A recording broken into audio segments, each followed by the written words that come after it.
Vue de une que nous démarrons aujourd'hui par l'Inter qui nous dit que le Parti des peuples africains Côte d'Ivoire et la Commission électorale indépendante se sont parlé hier, et au menu de cette rencontre, plusieurs sujets relatifs aux enjeux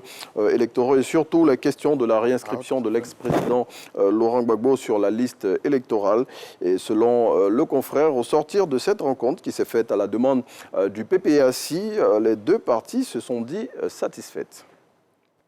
Les États-Unis soutiennent la Côte d'Ivoire dans la lutte contre le terrorisme, et pour matérialiser encore plus leur présence aux côtés des forces armées de Côte d'Ivoire dans cette guerre asymétrique imposée à toute la sous-région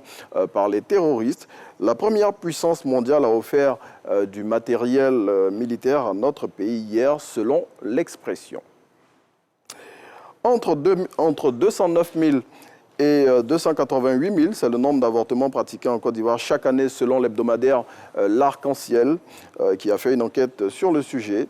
Dans le papier qu'il consacre à ce reportage qui nous conduit au cœur de cette activité clandestine, le confrère révèle comment les personnes qui pratiquent les avortements banalisent la vie.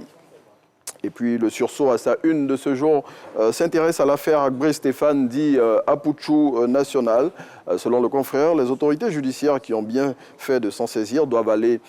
plus loin dans la moralisation de l'espace digital en Côte d'Ivoire, et ce, en mettant fin aux agissements de ceux qu'ils qualifient de faux modèles. Allez, on s'arrête ici pour la revue des unes de ce jour et on continue à dérouler les pages de cette émission. On l'a dit en introduction, on parlera de sport, vous le savez, les éléphants de Côte d'Ivoire doivent jouer les matchs des 5e et 6e journées des éliminatoires de la CAN Maroc 2025, et ils sont depuis